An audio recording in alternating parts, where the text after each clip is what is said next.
Totoo pala ang video na pulburon video with the Lagdameo. Grabe to, aamin din pala, pinatagal pa eh. So ibig sabihin, yung pulburon video na yon na nagpupulburon si Tutut ay ano pala, talagang totoo pala, no? At eto na nga, nagsalita na si Lagdameo. Naku po, grabe. So yun po mga banateros, mga kabiyaya, isang mabiyayang araw po sa atin lahat at welcome back to my YouTube channel, Jay Guevara TV nga po pala, isa sa mga banateros brothers. O hindi totoo yun ha, may mga nababasa ako sa comment na tinanggal na daw ako. Ano lang po, na busy lang, may ginagawa lang tayo ay kahit papano ay nagpapagawa ho ng munting kubo natin dito sa ating tirahan para medyo, kasi sa totoo lang medyo masikip po ang aking ginagalawan. Yung kung ano yung studio ko, ito rin po yung aking hinihigaan. Kaya pinagawa ko at ako naman po, kung ako naman po ay nagpapaalam kay Boss Bay, kay Coach Oli, Boss Dada at kay Master Judea kapag hindi po ako nakakasama sa isang event. At bukod po niyan, ako po yung isa sa pinakamalayo sa lahat ng mga banateros. Kaya yun, may mga kailangan lang ako asikasuhin. Pero yun, bukas may kita nyo naman ako sa mamaya may kita nyo naman ako sa SMNI. Oo, The Banateros Brothers. Yan, panoorin nyo na lang. At eto na nga.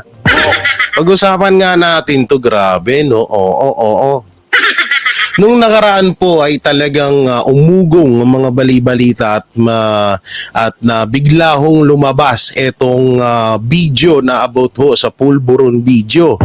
At bigla naman pong sinundan ni Miss Cathy Binag na pinatotohanan na nagpupulburon si Marcos Jr. Hindi ako may sabi niyan, siya.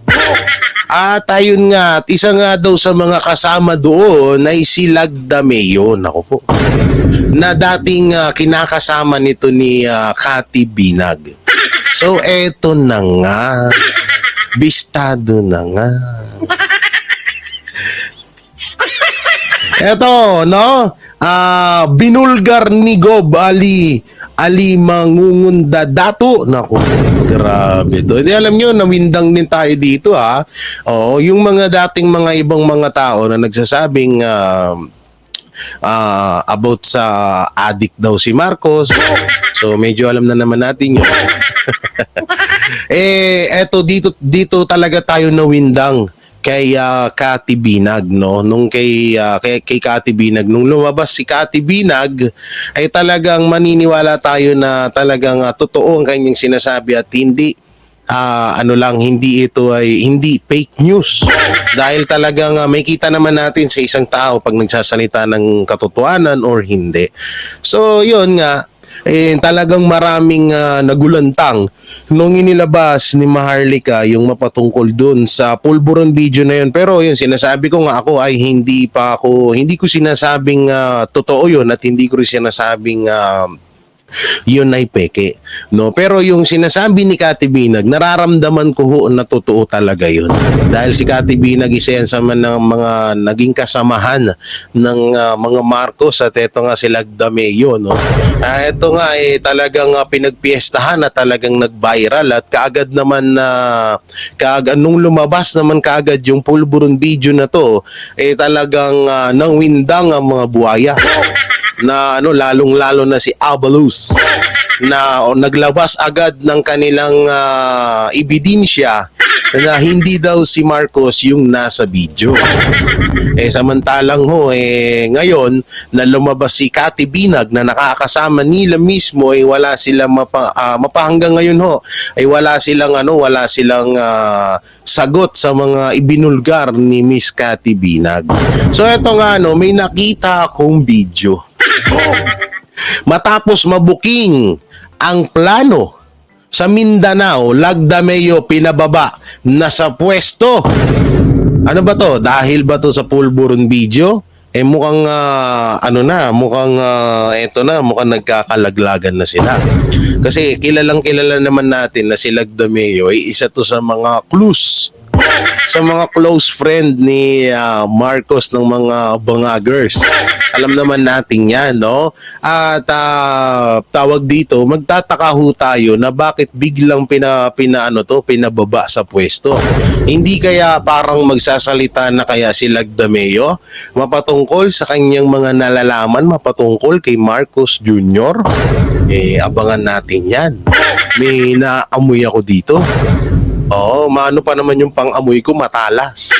Alright, ayun, bago natin pala ito simulan, mega love shoutout sa inyong lahat. At syempre, don't forget to like, share, comment, and subscribe sa ating YouTube channel. Pakipindot na lang din po yung bell button para lagi tayo updated sa ating mga video araw-araw. At pakisubscribe po, Boy Sardinas, Calzo TV, Kuya Goods, at ex-crew, mga tropa pits natin. At syempre, ang Banateros Brothers sa pinangungunahan ng aming poging-poging boss na napaka-kapal ng buhok. Nas walang iba kundi si Boss Banat Bay, Cocholi, Boss Dada, and Master Judea. Sama nyo na rin yan, sila kay Spencer, Jojo, and iba pang mga DDS vlogger. Alam nyo yung pag-share nyo sa mga video natin, sa mga video ng mga DDS, lalong-lalo na ng Banateros, ay doon po nalalaman ng ibang mamayang Pilipino, mga kapwa natin Pilipino yung tunay na balita. Dahil alam naman ho natin ang mainstream media ay piki na. Alam naman natin na ang mainstream media ay medyo sumasablay na ho. Oo, kaya napakalaking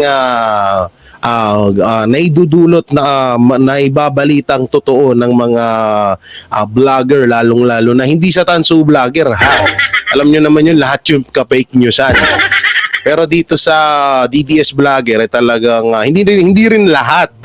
May mga iba dyan na medyo, alam mo na, pag hindi na pagbibigyan, bumabaliktad. Kurayaan nyo na yun. Ayan, dito tayo ay naghahatid tayo ng balita. So, eto na nga, ito na nga. Bago tayo mapunta doon kay Lagdameo, dito muna tayo sa yung ginawa ni Abaluz. Ni Abaluz. Ay, grabe naman si Boss Abaluz. Abalos nasunog sa simbahan. Ay, itong mga title nyo rito, Sino ba to? Robin Sweet. Ano ba yan? Abalos nasunog sa simbahan, banal-banalan, pinagtawanan ng netizen. Grabe. Hindi, alam niyo yung mga dito tawang-tawa ako dito sa mga tawang-tawa ako dito sa mga ganitong technique ng mga ibang politiko. Yung gagamitin yung pagiging banal nila, gagamitin yung pagiging religyoso nila kuno. Samantalang tinarantado nyo yung kay OJC. Tapos magpapakita kayo na makajus kayo. Diba? Doon pa lang Doon pa lang sa pananarantado nyo sa kay OJC, sa tingin nyo, mapapaniwala nyo yung taong bayan na makajus kayo. Tsaka bakit ngayon? Bakit nung mga unang mga araw, unang mga buwan, ba't hindi ka nagpo-post ng hindi ka nagpo-post ng na nasa simbahan ka? Bakit ngayon na malapit na ang eleksyon todo todo post ka na nasa ka? Tsaka buti hindi ka napaso. Ay. Hindi, gawain kasi ng mga gawain yan nila, Delima, ng mga dilawan, gawain ng mga dilawan yan, pero di ko alam na may bago palang dilawan. Etong si Abalos. Gawain kasi ng dilawan yung mga yung mga simba-simba na yan, yung mga kunwari makajos. Paalala lang, hindi lahat ng nagsisimba ay makajos. Meron diyan pala simba, demonyo ang ugali. Gago! Totoo yan. Demonyo ang ugali yung iba dyan. Luluhod. Mismong pintuan pa lang ng simbahan, nakaluhod na papunta dun sa altar. Pero pag uwi, puro mga buhay na may buhay yung pinag-uusapan. Pag uwi, puro mura yung lumalabas sa mga bunganga nila. Kaya hindi nyo kami mauuto dyan. Ewan ko ba, nauurat ako sa ganitong gawain, Sa ganitong gawain ng ibang mga politiko na ginagamit nila ang simbahan, ginagamit nila ang Panginoon Diyos sa kanilang pangangampanya. Hindi, busit ako dyan, promise. Alam nyo, isang napakalaking katarantaduhan yan kapag kada may eleksyon. yung gagamitin yung simbahan, magdarasal-dasal kuno. Okay naman sana wala namang problema yung pagdarasal No, pero yung tipong alam naman namin yung pag-uugali nyo, tapos makikita namin kayo dyan, nagdarasal-dasal kayo dyan. Anong pinagdarasal nyo? Sana manalo kayo. Para makapangawat kayo. Nata yung nata yung pinagdarasal dito ni Abalos no? So panoorin natin to. Pinagtawanan si Ngwing Benhur Abalos dahil bago nga ito Ngwing Benhur. mag-file ng kanyang Certificate of Candidacy, abay pumunta muna ng simbahan at humingi ng basbas sa Poong Nazareno. Wow!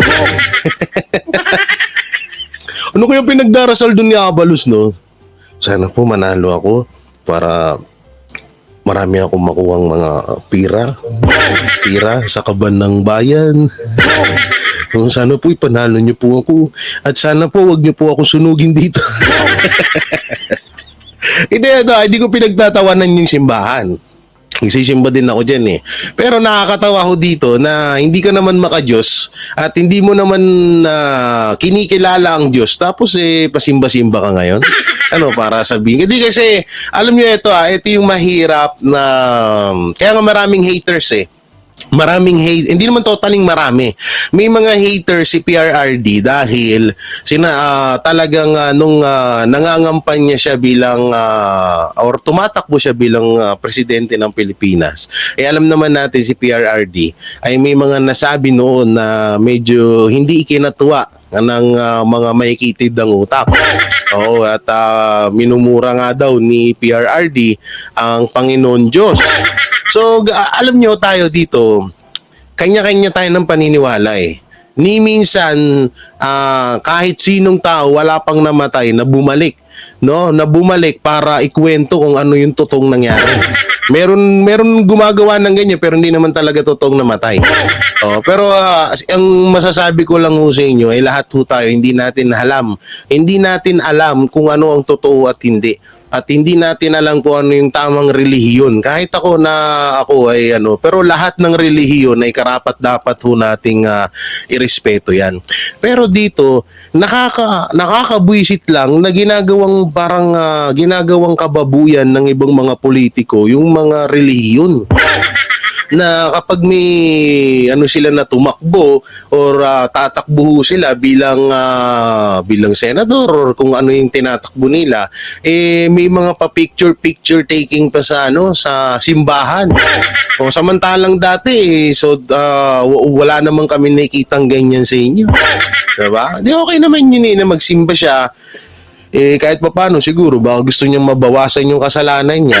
So wala naman hong problema. Doon ang akin lang, ayoko lang talaga nakita ng ganito. Baka sabihin niyo, Jay, bakit sila PRRD, sila BP Sara, yung iba nagsisimba naman, nakikita natin sa simbahan. Okay lang yun, at least yun, alam kong talagang kumikilala ng Panginoon Diyos yun. Etong mga to, kumikilala ba yung mga yan? Hindi, totoo lang. Etong sila Abalos, kumikilala ba yan? Kung kumikilala yan, dapat nirespeto nila yung relihiyon na kay OJC. Dahil, sabi ko nga kanina, kahit iba-ibang paniniwala ng mga relihiyon dito sa Pilipinas, kailangan mo irespeto yan. Dahil, kung saan ka nagdarasal or ano yung paniniwala mo na kung sino ang Panginoon Diyos, yun din naman ng, ng KOJC. No? Bakit yun? Hindi mo nga nire-respeto tapos sasabihin mo makadiyos ka. Alam nyo, yung mga tunay na mga makadiyos na tao is nire-respeto nila lahat ng relihiyon na kung anumang relihiyon dito sa Pilipinas. Yun ang para sa akin na tunay na rumirespeto sa mga relihiyon na tunay na makadiyos dahil nire-respeto nila ang bawat relihiyon kung anong relihiyon, kung ano man siya, kung iglesia siya, nire-respeto niya ang Baptist, nire-respeto niya ang Katoliko. Yun ang maganda, 'di ba? Hindi eto si Abalos Katoliko pala to, hindi niya man lang nirespeto ang KOJC.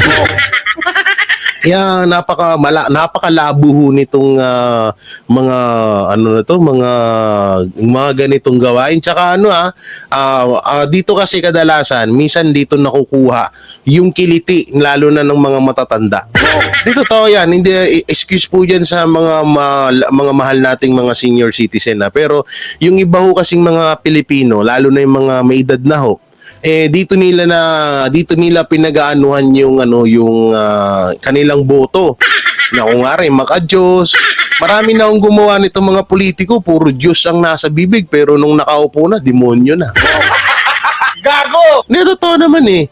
'Di ba? Maraming mga politiko na puro Diyos ang lumalabas sa bunganga. Katulad tingnan mo nila Dilima. Yung mga ibang mga dilawan diyan. Puro maka-Diyos yan. Oo, pero nung mga nakaupo na, wala na, demonyo na. Ganun yun eh. Kaya dito, huwag kayo magpapaniwala sa mga ganitong taktika, ha? Ang kapal nga daw ng muka matapos ang ginawa sa Kingdom of Jesus Christ. Diba? Hindi ko pinanood to, ha? Yan, sinasabi na rin dito sa video na kahit ang kapal nga daw ng mukha, pagtapos mong balahurain, tarantaduhin yung isang relihiyon na KOJC, tapos ngayon, basimba-simba ka. Siyang isang religious group, abay, humingi ng basbas sa Poong Nazareno. Kaya't ang mga netizens ay galit na galit sa tila pagpapakitang tao na ito ni Ben-Hur Abalos. Banal-banalan nga daw. Nako, Ben-Hur Abalos. Hindi basbas mula sa Poong Nazareno ang kailangan mo. Basbas mula kina Liza Tanas, BBM at Romualdez ang kailangan mong basbas. Baliwala nga daw ang iyong paghingi ng basbas sa Poong Nazareno o kahit sa Panginoon. Kahit anong basbas ang hingiin mo, magbibingi-bingihan na lang sa iyo ang Poong Nazareno. Sasabihin ng Poong Nazareno, maitim na nga ako, mas maitim pa yung balak mo sa Pilipinas. Hindi, ito lang Oo, baka sabihin nyo nilalait ko, hindi Ako ay Katoliko din at naniniwala din ako sa Poong Nazareno, no? Sasabihin siguro na yung Poong Nazareno, maitim na nga yung kulay ko, yung ugali mo mas maitim pa sa akin. Doon ka, lumayas ka. Ay. Gumagawa ka naman ng karumal-dumal, kababalaghan, katiwalian sa gobyerno. Doon pa lang sa sagradong simbahan ng Kingdom of Jesus Christ ay nilapastangan mo. Paano ka titinggin ng Panginoon? Abalos, ang kapal. Ayon pa sa mga netizens, ay alam na daw nila ang ganitong style. Kumita na yan. Luma na. Bentang-benta na yan. Ito ang sabi ni Abalos, sige, basahin natin yung sabi ni Abalos. Kasama ang aking pamilya. Pamilya, tayo ay humingi ng gabay at basbas sa Poong Nazareno. Gabay at basbas? Para Para manalo ka? Tapos pag nanalo ka, anong gagawin mo? Magnanakaw ka? Sa ating pagsulong ng mga adikain, patuloy nating hilingin ang gabay at pagpapala ng may kapal ng mukha mo. Gago! Ulitin natin na patuloy nating hilingin ang gabay at pagpapala ng may kapal ng mukha mo. Gago! Kaya na lap trip na naman. Hihingiin mo ang alam nyo ito usapang seryoso tayo. Seryoso. Kasi na to relihiyon na to Alam nyo, yung paghingi, alam nyo, dapat hindi yan hinihingi. No? Hindi hinihingi sa Panginoon Diyos or sa itaas yang gabay, yang pagpapala sa tao. Hindi yan hinihingi. Dahil kung talagang ikaw ay naniniwala ka at talagang isinasa puso mo ang pananampalataya mo, hindi mo na kailangan hingiin yan sa ating Panginoon Diyos. Kusa yang ibibigay sa iyo, ganun yun. Hindi totoo yun. Yeah, kaya katarantaduhan to na ating pagsulong ng hadikain, Bakit? Alam ba ng bakit may mga senador na ba nung panahon ni Jesus? Wala naman ah. Oh, tapos patuloy hihilingin at ang gabay at pagpapala, hindi yun hinihingi, kusang binibigay niya yun. Kung talagang naniniwala ka sa kanya at talagang kung talagang makadiyos ka, ibinibigay niya ng kusa yun. Hindi mo dapat hilingin yun. Hindi mo yun hinihiling. Dahil kung kahit anong pananampalataya mo, kung napaka-diablo naman ng pag-uugali mo, hindi yan ibibigay sa'yo. At hindi kanyang gagabayan at ipagpapala. Tapos sasabihin mo, may kapal. Ikaw yun, may kapal na muka. Gago! Gagalit na naman si Benhur nito. Sabi, dinira na naman ako ni G. Ang kakaso na naman to. Ay. Diba? Ito i-comment nyo dyan, mga banateros. Yan ang paniniwala ko, no? Na hindi mo dapat hilingin na gabayan ka, na tawag dito na pagpapala. Unang-una, yung pagpapala na kay Abalos na yan. Hindi ko na lang dudugtungan. Yung pagpapala na kay Abalos na yan, yung gabay, wala sa kanya yun. Dahil nasa wrong way. No? Ay, alam niya naman yung ginagawa niya. Ngayon, ikaw, hihiling ka sa Panginoon Diyos, tapos ugali mo, demonyo. Yung kay OJC nga na napakabanal na relihiyon nun, tinarantado mo. Tapos ngayon, hihiling ka sa Panginoon Diyos. Lumang diskarte na yan, dudong. Oo, bentang-benta na sa amin yan, gawa. Simulat sa pool, gawain na ng mga dilawan yan. May pa ano-ano pa nga dati sa EDSA nun, may mga madre pa, may mga rosaryo. O, 'di ba? Bentang-benta noon 'yun. O, maraming naniwala sa mga dilawan. Anong ginawa ng mga dilawan? Wala na. Puro pagnanakaw. O, asan na ngayon yan? Ngayon, ginagawa na naman ng mga pagkakamping yan. Ayan, nandiyan sila Lenny, si De Lima. Na ginagamit nila yung simbahan, ginagamit nila yung Panginoong Diyos para sa pangangampanya nila. Alalahanin nyo, wala naman sa Bible yan. Wala naman sa Bible yan, mga pagtakbo ng senator, pagtakbo ng mga congressman, mayor, presidente. Meron ba yan? Hindi ko lang alam, pero ang pagkakatanda ko, walang ganyan. Oo, ewan ko dito. Sabi niya yan pala yung post niya. Kasama ang aking pamilya, tayo ay humingi ng gabay at basbas sa Poong Nazareno. Wow! Sa ating pagsulong ng mga adhikain, patuloy nating hihilingin ang gabay at pagpapala. Wow! Ang kapal. Yes, ang kapal ng mukha. Ito naman, sabi ni Adrian Pascual, humingi ng gabay at basbas sa Poong Nazareno pero nakapagpasya na kung pwede lang bumaba ang poon sa altar, baka binatukan ka na. Gago! Tratado dito si Adrian Pascual. Humingi ng gabay at basbas sa Poong Nazareno pero nakapagpasya na kung pwede lang bumaba ang poon sa altar, baka binatukan ka na. This is a good example of a politician who presented themselves as sincere and committed to values in public. But in reality, they engage in dishonest and corrupt behavior. What a two-faced. Kunwari lang banal. Huwag iboto si Benhur Abalos bago pagsisihan ang lahat. Tama. #never again Marcos. Same pattern na galawan ng mga magnanakaw sa kaban ng bayan. Feeling santo. Hindi, okay naman na sana tong ginawa ni okay naman sana tong ginawa ni Benhur, kaso Abalos, sana ipinakita mo muna kasi sa amin. Ipinakita mo sa amin na talagang may pusong makadiyos ka. Doon pa lang sa ginawa nyo sa kay OJC na napaka babait at napaka religyoso ng mga tao doon, binalahura nyo. Diba? Tapos ngayon papakita mo sa amin makadiyos ka. Baka sabihin nyo, hindi kasi may iba naman yun, may kaso si pastor, hindi may kaso. ilabas natin yung may kaso doon. Yung usapan dito, yung mga tao at yung lugar na napakabanal, idadamay nyo sa kaso ni Pastor.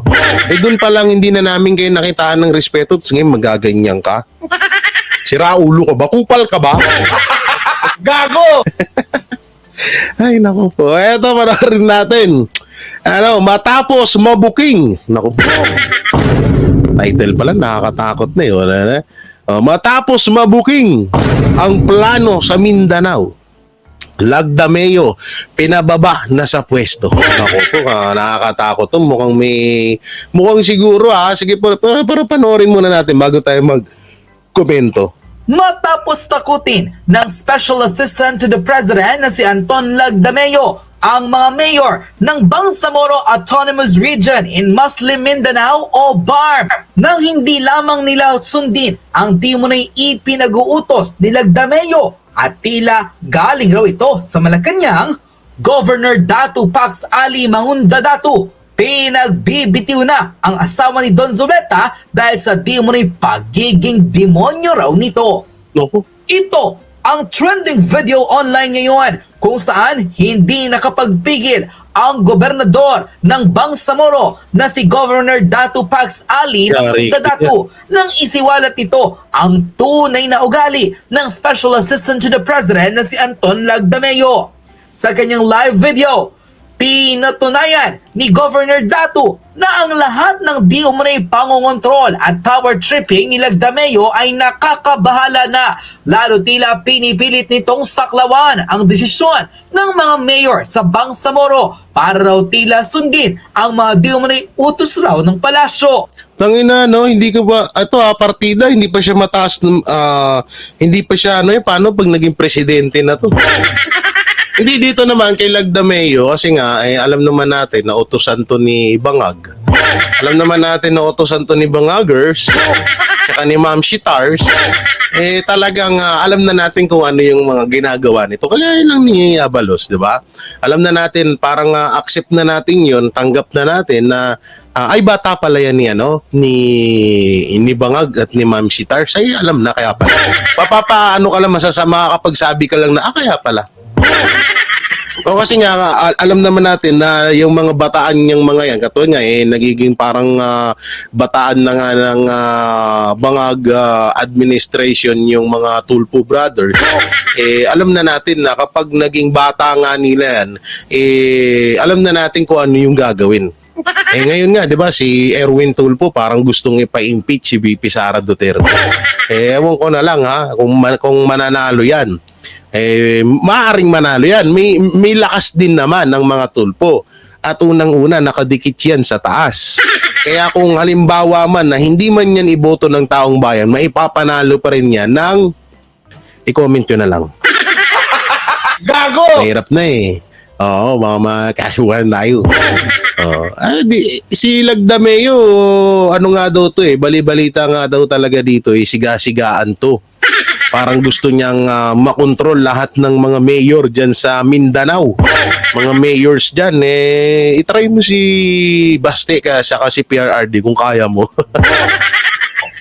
Ayon sa revelasyon ni Governor Datu, tila pinagpupuntirya raw kasi ni Lagdameo ang mga mayor ng Bangsamoro at tinatakot pa raw na kung hindi susunod. Dahil alam nyo kasi, yung mga mayor ng mga yan sa Bangsamoro na yan, alam naman natin na maka-Duterte ang mga yan.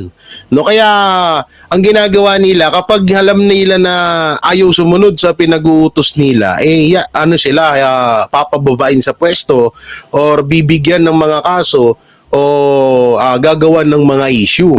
Kasi nga, sa ano pa rin to doon pa rin to umiikot sa mga Duterte dahil nga alam nila na kapag ikaw, halimbawa, mayor ka sa kung saan mang lungsod sa Mindanao at kung gobernador ka at alam nilang dikit mo ang Duterte, yari ka.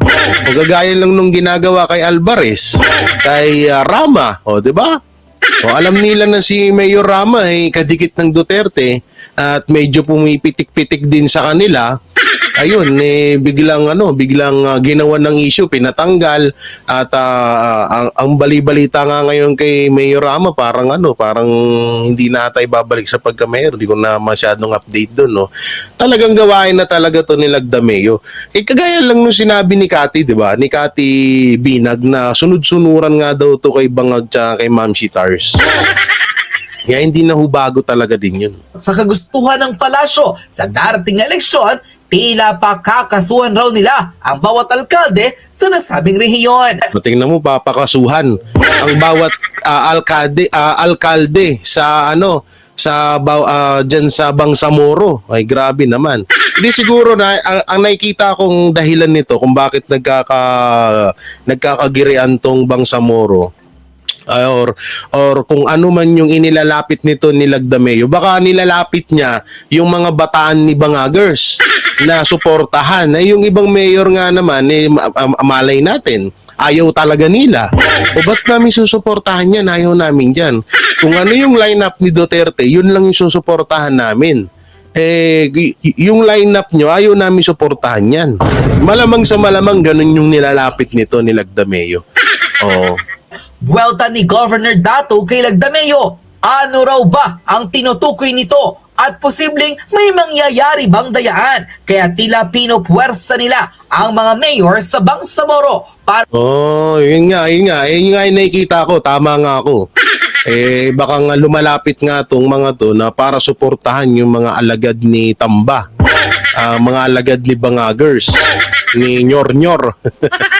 No? At ayun, kapag tumanggi ka, ayun na, gaganon lalagyan ka ng mga kaso, uungkatin yung mga dati mong kaso, bibigyan ka ng sandamakmak na issue para masira ka sa tao, at ayun, paulit-ulit naman nilang gawain yun. Buti na lang to si Ali Mangunda Datu, talagang matapang na binutata niya tong si Lagdameo. Sa totoo lang, matagal na rin ho naming naririnig na may ganyang ginagawa nga si Lagdameo na parang gusto niyang kontrolin yung mga mayor sa Bangsamoro. Kasi alam niyo, Mindanao, isa sa mga pinakamalalaking boto yung mga yan. Isa sa mga talagang malaking boto yan dito sa Pilipinas. Kaya kailangan nilang kontrolin yan para bumoto doon sa mga bataan ni Tambaluslos. Ganun yun. Kaya siguro hindi na pagbibigyan or may mga pumalag, kaya ngayon, tinatakot yung mga mayor nakakasuhan. para umayon sa kanilang kagustuhan. Ngunit dapat raw wakasan ang di-umano'y power tripping na ginagawa ni Lagdameo at ng mga taong dinamay nito matapos banggitin ang pag-uutos di-umano ng palasyo. Malamang sa malamang tong Bangsamoro, nag-aantay lang din to ng hudyat ng hudyat ng hudyat ng mga Duterte. Pero siguro may panahon din para kumilos na rin kayo. Kung ganyan man yung ginagawa sa inyo na patuloy ho kayong tinatarantado, kailangan nyo na hong gumalaw. Magpapatalo ho ba kayo sa isang Lagdameo? Diba? Tuloy. Ayon mismo kay Governor Dato, dapat ay magkaroon ng malinis na eleksyon hindi lamang sa Bangsamoro kundi sa buong Pilipinas dahil nakasalalay dito ang kapakanan ng taong bayan. Huwag raw nilang impluwensyahan ang lahat ng mga rehiyon sa buong Pilipinas para lamang pumabor sa kanilang kagustuhan dahil kung tutuusin, wala na raw demokrasya kapag ginawa nila ito, lalo't pagiging diktador na raw ang pinaiiral ng ilang mga nasa gobyerno. Kagaya nung ginawa nga din sa kay OJC. Ang balita ko noon ay may ino-offer or may kagustuhang gawin ang administrasyon or hinihiling sa kay OJC na hindi nila naibigay. Parang gusto nilang, hindi ko alam na parang sa kanila lang ata susuporta at kakansilahin ng mga Duterte. Ngayon, nung hindi sumunod ang kay OJC ata. Kung hindi ata sumunod ang kay OJC, ginipit na at yung sarado or dismiss ng kaso ni Pastor Apollo Kibuloy, inungkat para makaganti sila. Baka nga ganun yung ginagawa dito sa Bangsamoro. Baka yun ang hinihiling nila na wag suportahan yung mga kaalyado ng Duterte. at sila lang dapat ang suportahan. Oo, at tinatakot-takot pa sila. Kaya't panawagan ni Governor Datu, bumaba na si Lagdameo sa pagiging Special Assistant to the President nito.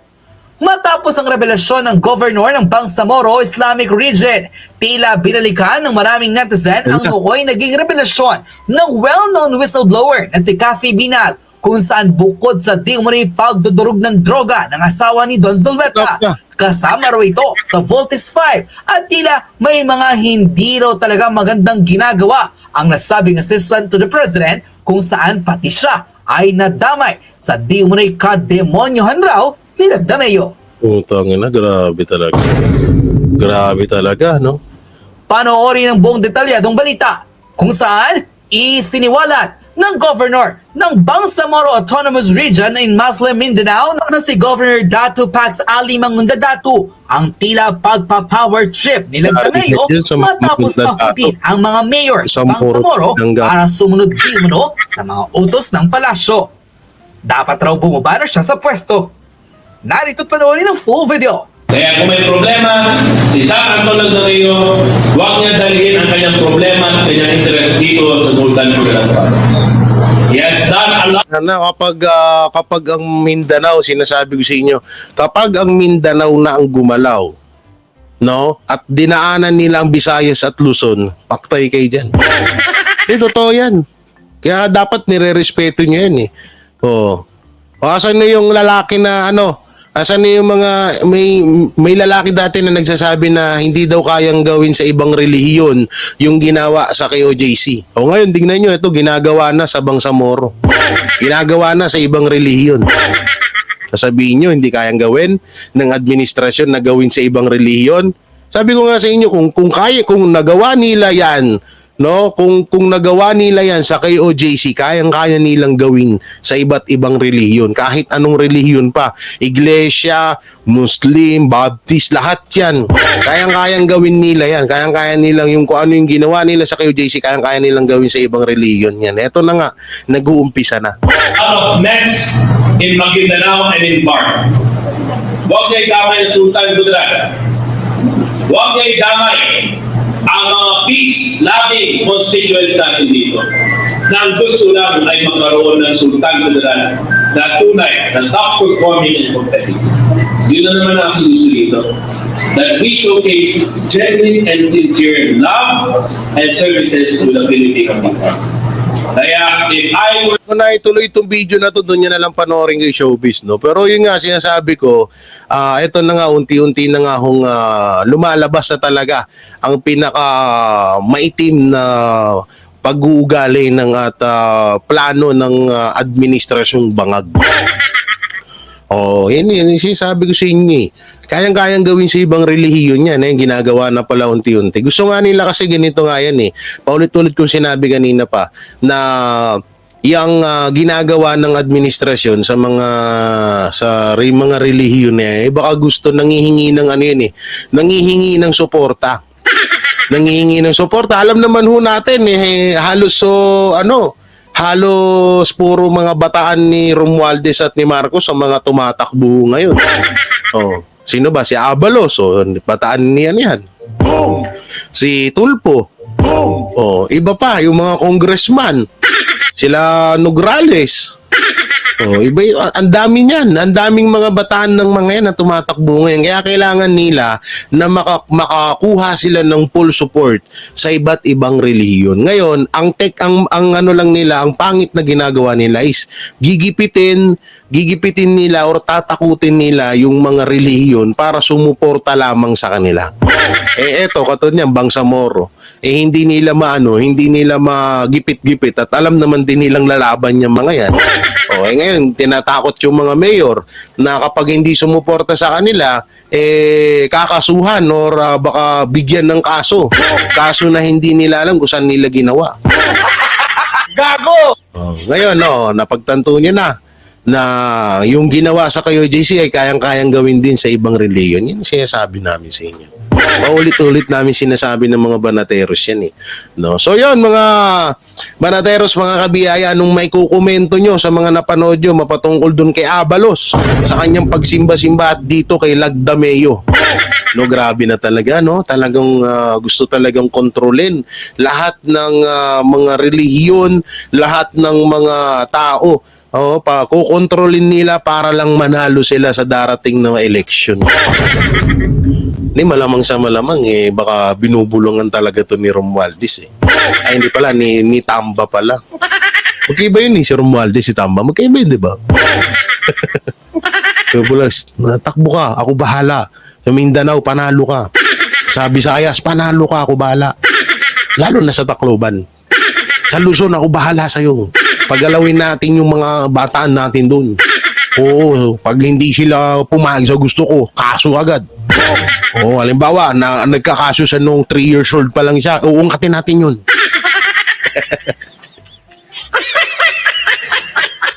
So yan mga banateros, anong may kukomento nyo rito sa mga napag-usapan natin? Comment nyo lang po dyan sa baba. At syempre, don't forget to like, share, comment, and subscribe sa ating YouTube channel. Pakipindot na lang din po yung bell button para lagi tayo updated sa ating mga video araw-araw. Alam nyo, napakalaking bagay ho niyang pag-like, pag-share ng aming mga video ng mga banateros at mga Duterte vloggers.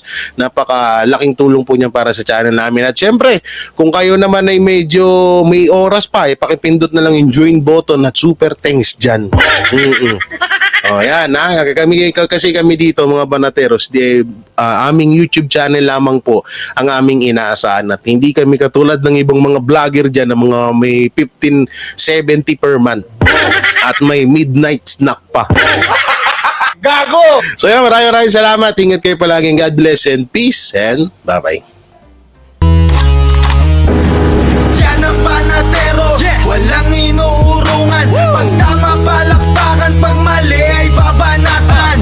Yan ang banateros, boses ng ordinaryong Pilipino. Banateros ay walang makakaawan, walang inuurungan. Banateros ay tinutulungan.